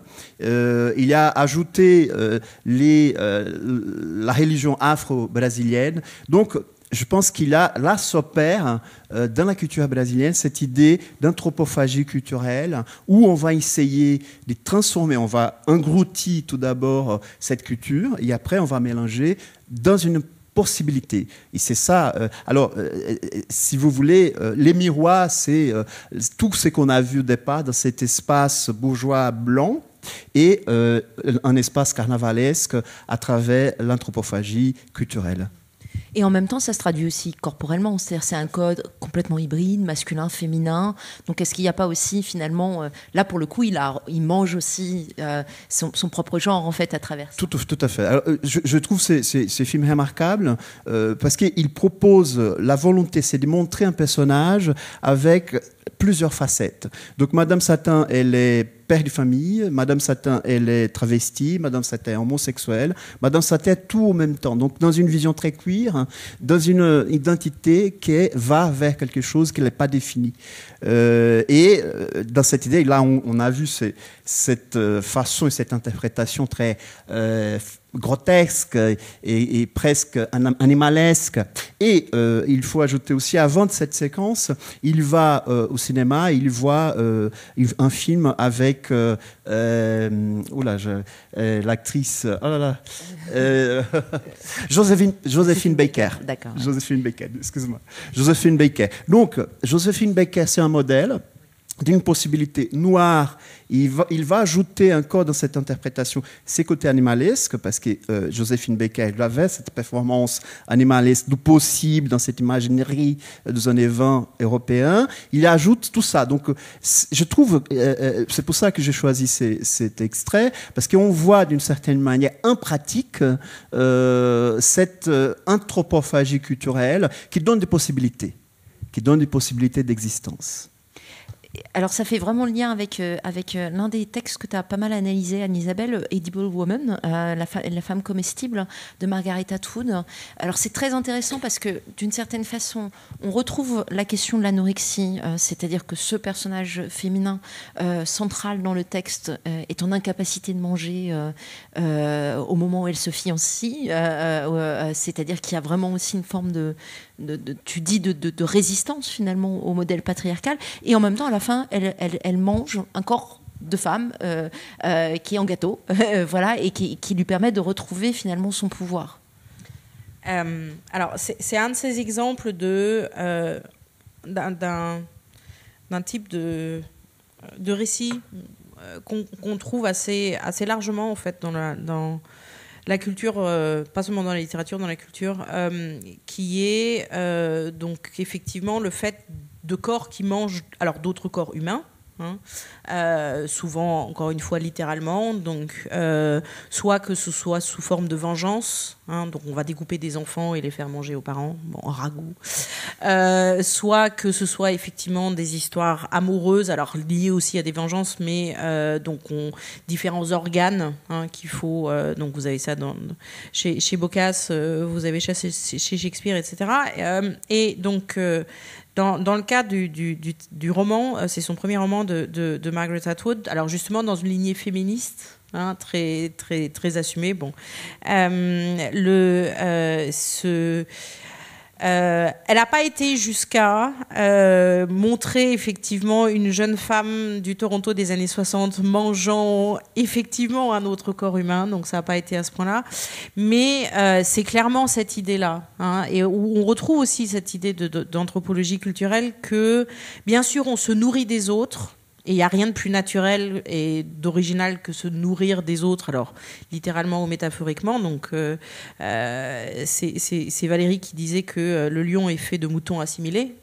Bon. Mais que en même temps, d'une part, il faut l'assimiler effectivement, il faut le digérer, et il ne faut pas soi-même devenir purement un objet de consommation.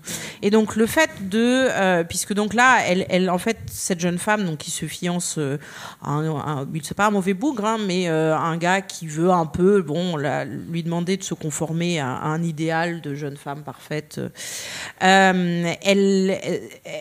Avant de pouvoir effectivement consciemment prendre conscience de cette tentative d'assimilation qui lui fait subir, c'est son corps qui, sous forme de symptômes, lui indique ce processus-là, puisque le corps refuse de manger de plus en plus d'aliments. Donc elle s'identifie d'abord à une vache, ensuite elle s'identifie à une pauvre carotte qui est en train d'être ingérée, et au fur et à mesure elle ne peut plus rien manger jusqu'à ce qu'elle prenne conscience que oui, manifestement son corps, sous forme somatique, est en train effectivement de lui faire comprendre qu'il y a un processus d'assimilation, d'absorption, de disparition, d'ingestion en tant que telle qui est en train d'être fait, et donc elle y met fin. Alors, pas en mangeant son fiancé, ça aurait été bien, mais c'est pas ça ce qui se passe, mais en cuisinant un gâteau, et qui est un gâteau, alors dit le texte, assez obscène, parce qu'il ressemble à la femme qu'elle était en train de devenir. Donc elle a une robe moulante, une mise en pli parfaite, etc. Et elle mange ce gâteau, et suite à ça, elle est de nouveau en mesure de manger à peu près tout, mais où on retrouve bien, encore une fois, du coup aussi ce rapport symbolique de devoir se réapproprier ou s'approprier, mais en les faisant siens, mais sans que ça devienne pour autant une dépossession, qui est en jeu, et qui est très clairement, oui, ici traduit dans ces éléments alimentaires, et c'est la femme cannibale de Maryse Condé, enfin c'est tous ces éléments-là effectivement qui sont en jeu. Ouais. Et qui lui redonne vie, en fait. Et qui lui redonne vie, ouais. Je vais peut-être finir une dernière question pour Paola. On aura fait une parole très équitable avant de passer la parole à la salle.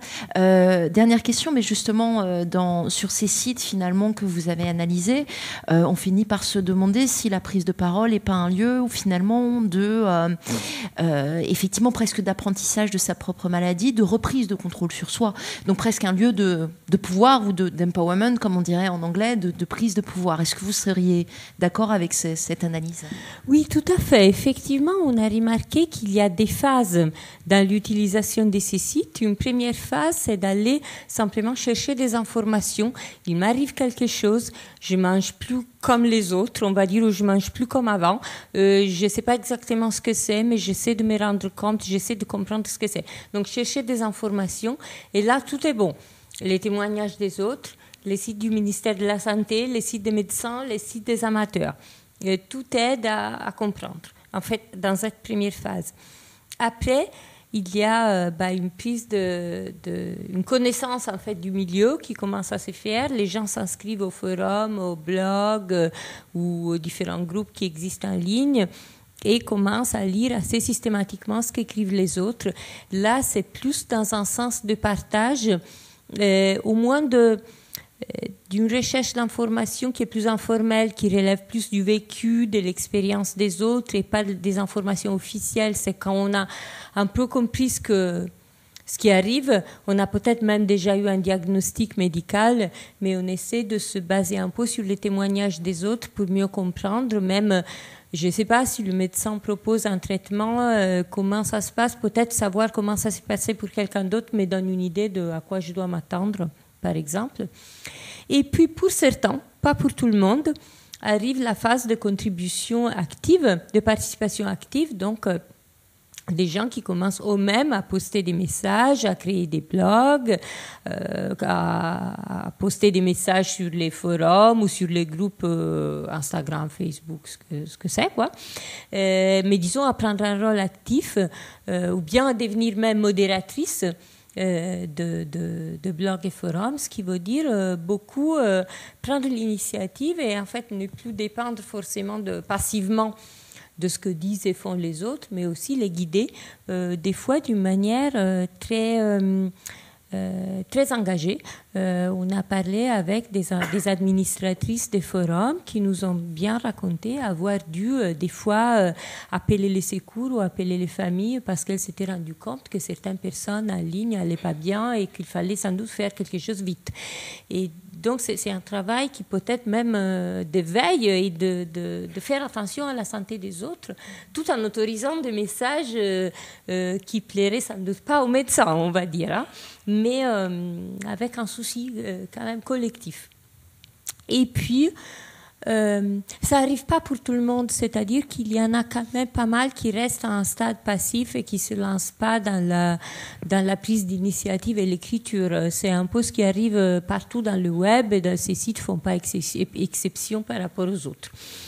Et puis, il y a la phase de l'éloignement. Quand on commence à comprendre qu'il faut vraiment se mettre dans un parcours de soins, il faut faire quelque chose, il faut se faire soigner, ils comprennent qu'il faut aussi s'éloigner un peu de ces sites. Et pas forcément parce que les propos qui y sont publiés peuvent les inciter à faire des choses négatives. Non, parce qu'à ce moment-là, les gens ont bien compris ce qui leur arrive, pourquoi et comment. Mais c'est parce que baigner tout le temps dans la maladie, ça les fait penser à la maladie tout le temps, alors que pour s'en extraire, il faut y penser un peu moins. Tout simplement, c'est ça, des fois. Mais donc, pour vraiment s'engager dans un parcours de soins et essayer vraiment de guérir, il faut un peu renoncer à sa participation en ligne. Et des fois, les gens sont tiraillés parce qu'ils ont peut-être bien compris qu'il faut guérir, mais ils regrettent de laisser les autres, des personnes avec qui ils ont partagé des moments difficiles et qu'elles savent continuer à souffrir, qu'elles sont peut-être pas prêtes, cette personne-là aussi, à s'engager vers une voie de soins. Et ça peut prendre un moment avant de vraiment se décider. Donc c'est vraiment un itinéraire en fait qui commence par des informations, participation passive, parfois active, et puis éloignement progressif et parcours de soins, ce qui peut aussi prendre la forme de recréer son site web, son blog ou son fil YouTube ou Instagram pour y poster des images de guérison. Donc, commencer à poster sur Instagram, par exemple, les plats qu'on mange tous les jours dans un parcours de guérison. Donc le fait de montrer qu'on recommence à manger et de se sentir encouragé par les autres dans ces parcours. Donc ça peut être changer, rester en ligne, mais avec une perspective différente et donc en changeant le moyen d'expression de soi qu'on utilise. Super, merci beaucoup. Je propose qu'on passe aux questions de la salle. Alors, d'accord, il y a 2 personnes et Jérémy qui arrive, ou je ne sais pas. Je ne vois rien du tout. Ou pas. Ou pas, mais c'est pas grave, je vais passer le micro. Ah, non, Isabelle arrive. Merci.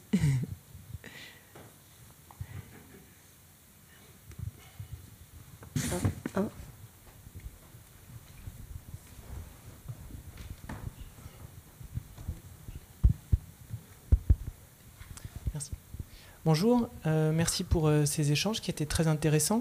Moi, j'avais une question par rapport à la contemporanéité de la métaphore du vomissement. Parce que donc, dans le deuxième film que nous avez proposé, Monsieur Da Silva, moi j'ai bien vu quelque chose de l'ordre de la digestion. Donc là c'était de l'anthropophagie, mais qui vraiment mêlait à la digestion, puisque ça se mélangeait, c'était pas recraché comme ça, comme c'était ingéré. Dans le premier film, en revanche, il y a quelque chose qui est pour moi de l'ordre du vomissement, comme si la culture consumériste n'était pas digeste, et que finalement cet homme qu'on recrache comme ça dans la piscine, avec ces corps qui flottent comme le résultat d'un vomissement, finalement il y a quelque chose de l'ordre du vomissement. Après on a parlé vous avez parlé, Madame François, du symptôme du corps qui dit avant qu'on s'en rende compte ce qui se passe réellement et que le vomissement, la non-possibilité de manger, d'ingérer, etc., en faisait partie. Après, sur l'anorexie, Madame Tubarro, vous avez parlé du dépassement du genre et que finalement, au-delà du rejet de quelque chose qui se passe au corps de la femme, etc., il y a quelque chose de plus général.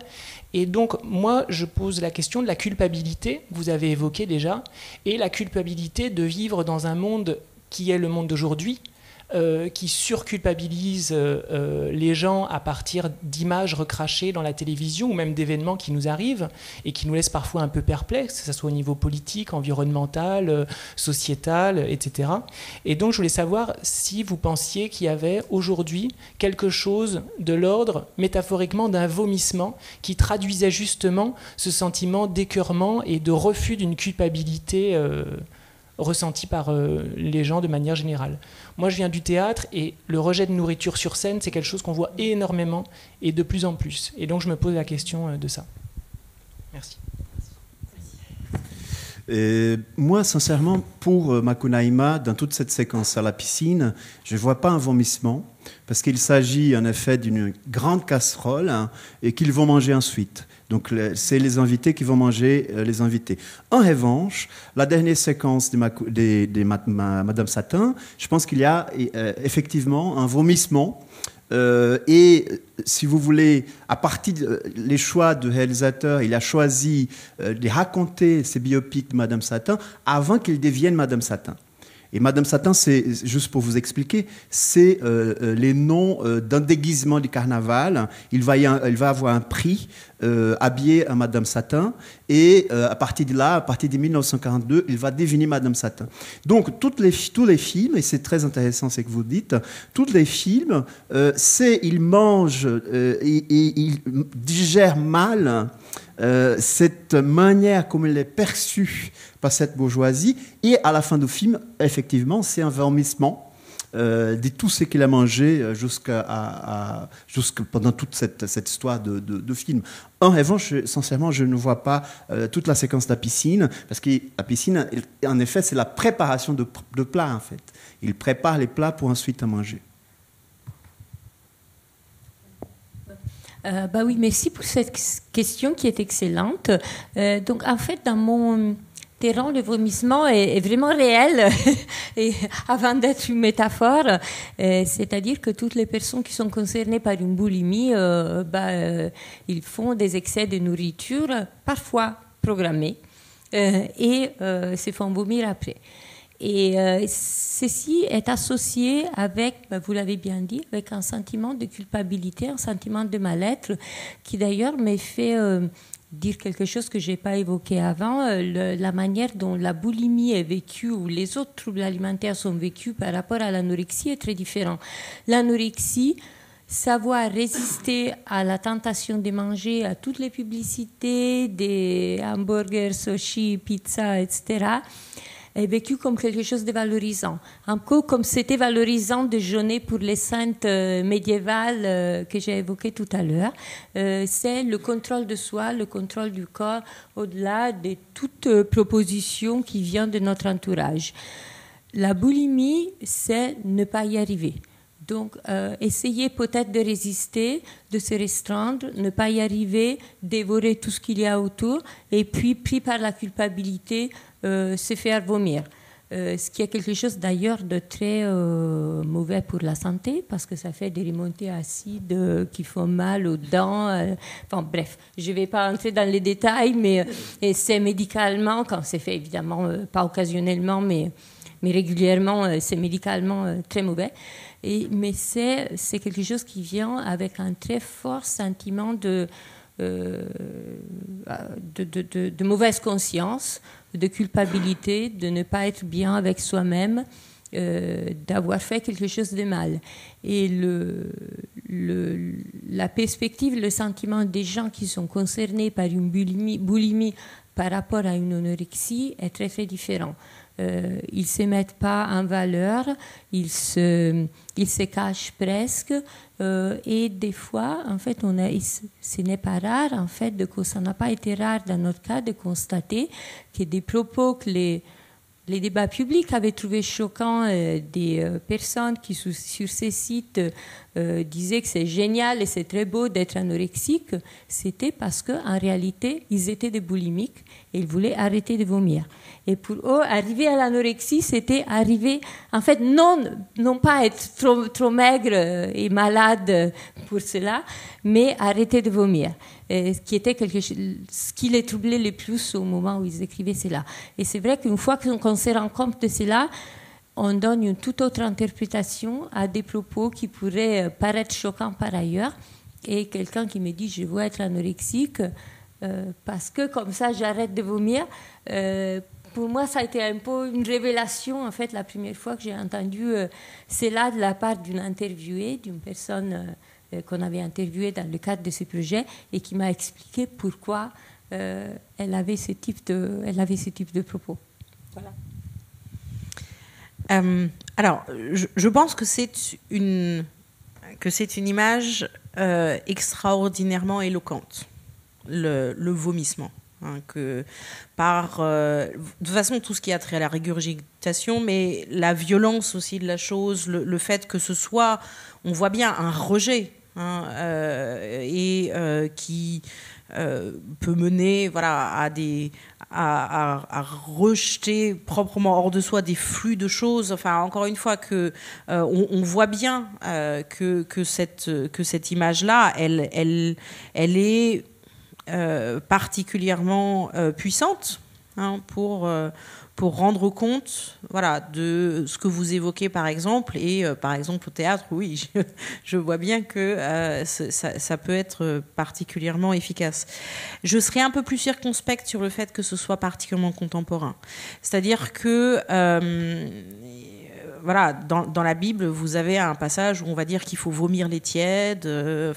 Cette image du vomissement. Enfin, encore une fois, je crois que précisément parce que c'est quelque chose de très primaire, dont nous faisons tous personnellement l'expérience, avec un peu de chance pour le vomissement, pas trop régulièrement, mais néanmoins qu'il y a quelque chose de précisément d'immédiatement éloquent pour tout le monde, et que ça l'est d'autant plus que tout ce qui a trait à la nourriture et la boisson, c'est que c'est lié à un processus. C'est-à-dire que tout ça, en fait, c'est lié au processus de digestion. Moi, je mettrais dans la même catégorie non seulement la question du vaudouissement, mais la question de l'indigestion, mais la question de qu'est-ce qui reste, qu'est-ce qui sort. Là non plus, je ne vais pas trop rentrer dans les détails parce que voilà. Voilà, c'est le fait qu'il y ait l'intégralité de ce tube physique digestif, qu'il y ait une trajectoire d'ensemble et qu'on voit bien à chaque stade qu'est-ce qui peut aller de mal. Je pense qu'à chaque fois, on est du coup avec une image, avec une métaphore qui est extrêmement éloquente. Hein, et que dans une certaine mesure, l'indigestion... Alors, ça, c'est plus difficile à traduire en termes d'image, c'est moins directement visible que effectivement la régurgitation, qui est sans doute l'expression la plus violente, mais que si on reste sur le cas de l'anthropophagie culturelle, donc le fait que voilà, toute culture se nourrit des autres cultures, tout auteur se nourrit des autres auteurs, constamment, c'est un réinvesti en fait dans les propres commentaires et où en fait toutes les formes d'ingestion, de digestion ou de non-digestion sont réintégrées pour finalement aboutir à ce qui constitue quand même un paradoxe assez ultime, qui est que nous sommes nous, mais en même temps on est intégralement nourri des autres. Et que fondamentalement c'est ça qui est en jeu, c'est cette question des frontières là. Mais après, encore une fois, je vous rejoins absolument sur le fait que cette image du vomissement, parce qu'on essaye de nous gaver, ou que nous sommes sans doute gavés de cette surconsommation d'images, est effectivement une représentation qui est particulièrement probante. Encore une fois, je serais un peu plus circonspecte sur la spécificité contemporaine de l'image. Il y avait une question devant, je crois, ou deux questions.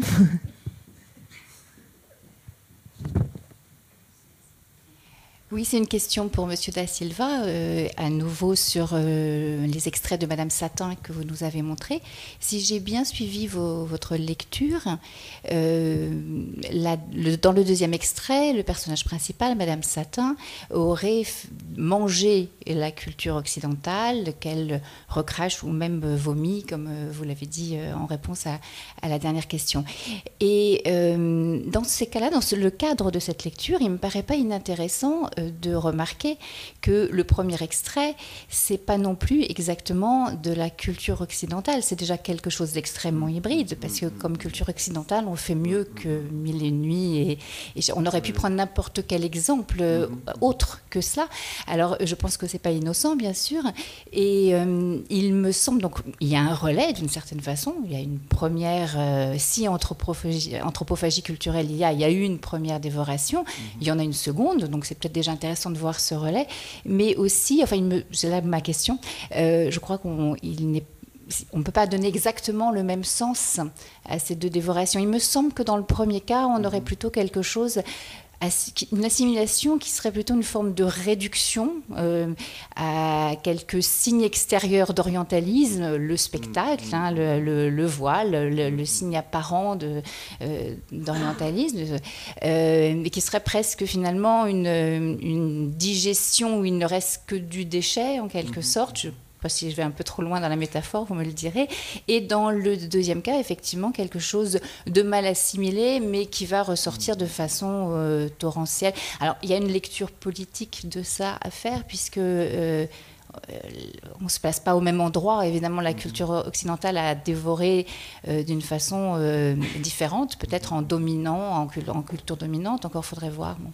Et dans le deuxième cas, c'est tout ce que vous nous avez exposé. Enfin, voilà. Êtes-vous d'accord avec cela? Ce serait ma question. Oui, je vous en prie. Alors, tout d'abord, je pense que lorsqu'on pense quand on va tracer une idée des nations brésiliennes, donc par exemple Sérgio Buarque de Holanda qui a écrit Les Racines du Brésil, il pense ces côtés européens du portugais, il considère déjà les Portugais comme métis, c'est-à-dire il va penser les Portugais pas comme un Européen quelconque, mais aussi bien les Portugais que les Espagnols, avec toute cette culture arabe qui est passé par la péninsule ibérique, les Juifs, la culture chinoise. Donc, si vous voulez, ces côtés européens qui arrivent au Brésil, selon la perspective de certains intellectuels qui vont penser l'idée de construction de la nation brésilienne, d'emblée, elle est métisse. D'emblée, elle est métisse. Je pense que dans premier cas, je suis assez d'accord avec vous, mais c'est la façon, cette étrangeté, si vous voulez, elle est considérée par les personnages en étant européenne, en étant éloignée de sa réalité, si vous voulez. Mais après, nous, on peut faire une lecture ici européenne qui ne va pas être la même en étant au Brésil. Mais je ne dirais pas, voilà, bien sûr, la première séquence, elle est un mélange de plusieurs choses, mais je pense qu'elle se place dans cette idée européenne déjà qui arrive avec les Portugais assez métisse, en fait. Et pas seulement Sérgio Buarque de Holanda, d'autres théoriques qui vont penser la construction de la nation brésilienne. Et d'ailleurs, Gilberto Freire, il va dire, c'était cette facilité, ces côtés faciles de la part des Portugais de s'adapter à d'autres cultures, parce qu'ils sont déjà très métis, qui va donner la possibilité de coloniser, de mettre en place cette, entre guillemets, démocratie raciale au Brésil. Entre guillemets, hein, des gros guillemets. Bon, merci. C'est effectivement c'est une dimension effectivement que j'ai pas vue, en n'étant pas familière du contexte brésilien. Merci. Et sinon, je voulais juste demander à Madame François, je n'ai pas eu le temps de noter le titre du roman de Margaret Atwood. Alors, il est traduit par La femme comestible. D'accord, merci. Et la très belle phrase de Valérie que vous avez citée, que je ne connais pas, mais qui m'intéresse beaucoup, elle sort Celle d'où? sur le lion qui est fait de boutons assimilés. Ça vient d'où? Je crois que c'est dans Chose vue. Merci beaucoup. Voilà. Elle est bien, ouais, elle est bien cette phrase. Moi, j'ai pas tellement une question pour Alberto. Enfin, c'est plutôt une évocation qui m'est venue tout à coup, mais le souvenir est un peu flou. Sauf que le cinéaste est un immense cinéaste portugais, vous voyez, pas finlandais ou indien, par exemple, et que le titre est quand même assez fascinant par rapport à votre propos. Donc, est-ce que vous pourriez faire le pont, mais peut-être qu'il n'y a pas lieu, avec Les Cannibales de Manuel de Oliveira? Je pense, je ne vois pas trop de rapport. Alors, si vous voulez, par exemple, les théories de Gilberto Freire, il a été reprise par les Portugais justement pour légitimer la colonisation. Parce que Gilberto Freire, il va penser cette idée de métissage portugaise pour légitimer d'une certaine manière la colonisation, et on peut retrouver ça dans la culture portugaise. Et pour légitimer la colonisation des années 70, donc la théorie de Gilberto Freire va être réutilisée. Je pense qu'au Brésil, c'est différent. C'est une autre chose, c'est une autre manière de construire cette pensée, en sachant certainement que Manuel de Oliveira, il fait référence au Brésil. Mais je ne vois pas, si vous voulez, une référence directe, moi personnellement, mais il faut que je revoie les films pour repenser à ça. Donc, je ne vois pas directement ces liens. J'espérais que votre souvenir soit plus frais que le mien. Voilà. Mais, si je peux me permettre, en revanche, et ça va avec l'idée du vomissement, je pense que Macunaíma, il y a une question de plaisir total. Donc il y a cette volonté de plaisir qui, si on va comparer avec d'autres films, je pense à La Grande Bouffe. La Grande Bouffe, dans un moment donné, le plaisir disparaît complètement. Or, Macunaíma, il a du plaisir jusqu'au bout. Donc c'est mourir de plaisir. Vous voyez, donc il y a une légère différence si on peut comparer les deux films, par exemple La Grande Bouffe. Au bout d'un moment, il y a voilà, quelque chose qu'il faut vomir, quelque chose que ça ne va pas du tout, et ça cause une nausée, une angoisse, etc. Or, dans les films Macunaíma, on est dans la fête jusqu'au bout. On est dans la fête jusqu'au bout, jusqu'à l'épuisement total. Merci beaucoup. Merci à tous les quatre. De la portée de l'acte de manger à la photo et à l'art culinaire, on a fait un grand pont. Donc je pense que c'était intéressant. C'est vraiment des angles très différents sur les questions liées au fait de manger et à la préparation de ce qu'on mange et à l'ingestion. On va se retrouver d'ici. Donc merci à tous les quatre et bravo. C'était très intéressant et très dynamique. Et on se retrouve d'ici une vingtaine de minutes pour la dernière table où on reviendra à des questions plus gastronomiques, même si on en a aussi parlé, sur le patrimoine gastronomique, les notions d'identité, on va dire même les aspects politiques liés à ces acceptions et à l'inscription notamment de la cuisine, du repas gastronomique français au patrimoine de l'UNESCO. Donc à tout de suite.